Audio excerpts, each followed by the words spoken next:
चने की ये मज़ेदार रेसिपी बनाने के लिए पहले हम एक बड़ा सा बर्तन ले लेंगे और उसमें तकरीबन 2 कप जितने हमारे काले चने डाल देंगे और उसको हम 2-3 बार अच्छे से साफ पानी से धो लेंगे।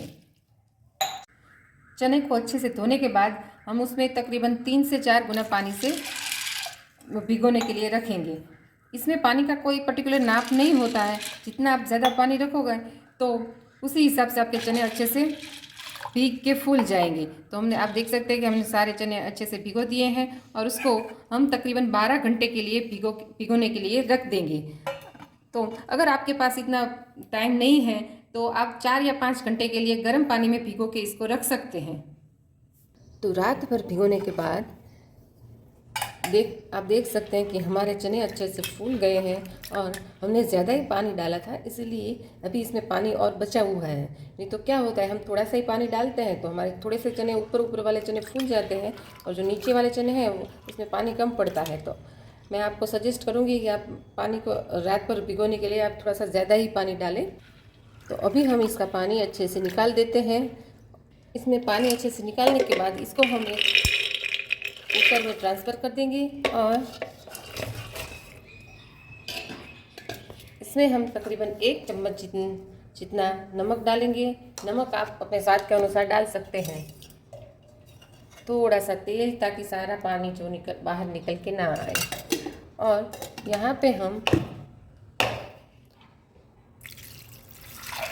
इतना पानी हम सीटी लगाने के डालेंगे जितना कि हमारे चने सारे अच्छे से डूब जाए। और तो अभी इसको हम कुकर को कर देते हैं बंद। अभी मैंने कुकर को गैस पे चढ़ा दिया है और मीडियम फ्लेम पर 5 से 6 विसल आने तक उसको पकने देना है। तो हमारी 5 से 6 सीटी हो गई है और हमने कुकर को भी ठंडा होने दिया है। तो अभी आप देख सकते हैं कि हमारे चने अच्छे से एकदम ऐसे टूट जा रहे हैं। इसका मतलब कि हमारे चने अच्छे से पक गए हैं। अगर आपके चने ऐसे टूट नहीं रहे हैं तो आप 1 या 2 विसल और लगा के उसको पका सकते हैं। तो आइए अभी इसको हम अच्छे से इसका तड़का कर देते हैं। ले लेते हैं एक कढ़ाई और गैस कर देते हैं ऑन।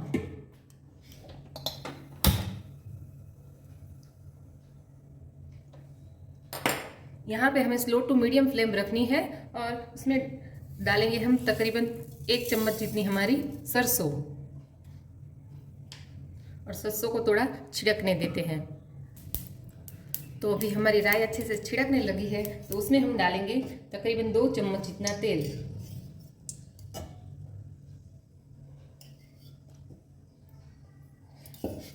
तेल को थोड़ा सा गर्म होने देंगे।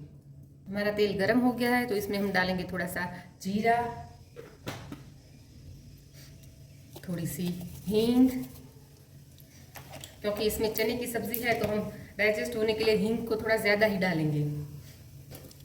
अभी हम गैस को कर देते हैं बिल्कुल स्लो और आधी छोटी चम्मच जितनी हल्दी पाउडर लेंगे, 1 चम्मच जितना धनिया जीरा पाउडर और आधी चम्मच जितना हम तकरीबन नमक लेंगे। हमें इसमें ये नमक डालते समय याद रखना है कि हमने पहले चनों को उबालने के लिए हमने इसमें नमक थोड़ा सा डाला था और इसको थोड़ा सा पकने देंगे। तो इसमें ये थोड़े से 5-7 सेकंड के लिए अच्छे से भून गए हैं तो इसमें अब डालेंगे चने।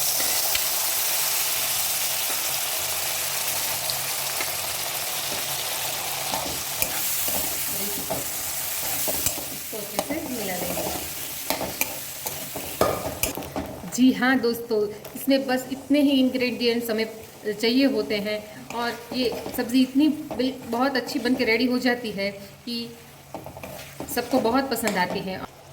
तो चने की इस सब्ज़ी में ना ही हमें प्याज डालने हैं, ना ही कोई सा गरम मसाले, कुछ भी नहीं डालना है और फिर भी ये इतनी ही अच्छी बनेगी।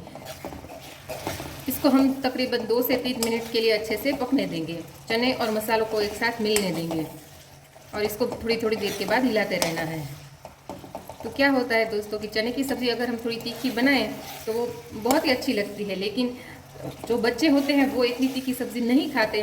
तो आप थोड़े से चने ऐसे साइड से निकाल के और उसको ऐसी सब्ज़ी बना के दें तो बच्चे बहुत चाव से खाते हैं और उनको बहुत पसंद आती है। और ये टेस्टी भी इतनी होती है और हेल्दी भी इतनी होती है। तो आप भी अपने घर पे ये रेसिपी बनाइए और खिलाइए। तो अभी आप देख सकते हैं कि तकरीबन 2 से 3 मिनट इसको अच्छे से पकाने से हमारी सब्जी अच्छे से रेडी हो गई है। तो देखिए, और इसमें पूरे मसाले भी सारे अच्छे से चने के ऊपर कोट हो गए हैं। तो देख के ही लग रही है एकदम मुंह में पानी ला देने वाली सब्ज़ी और एकदम हेल्दी, प्रोटीन से भरपूर ये सब्ज़ी बनेगी और बच्चों को बहुत पसंद आने वाली है ये सब्ज़ी। तो इसका हम एक बार नमक चेक कर लेते हैं।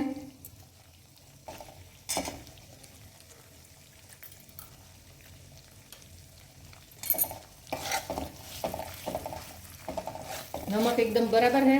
अगर आपको थोड़ी सी इसमें लाल मिर्ची पाउडर डालनी है तो आप डाल सकते हो। मैं अभी गैस को करती हूँ बंद और थोड़े से हरे धनिया के साथ इसको गार्निश करती हूँ।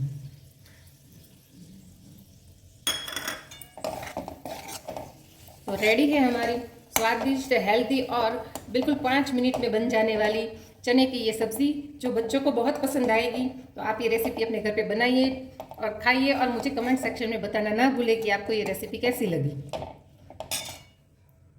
यदि आपको मेरी आज की रेसिपी पसंद आई है तो लाइक कीजिए, शेयर कीजिए और मेरे चैनल को सब्सक्राइब करना ना भूलिए।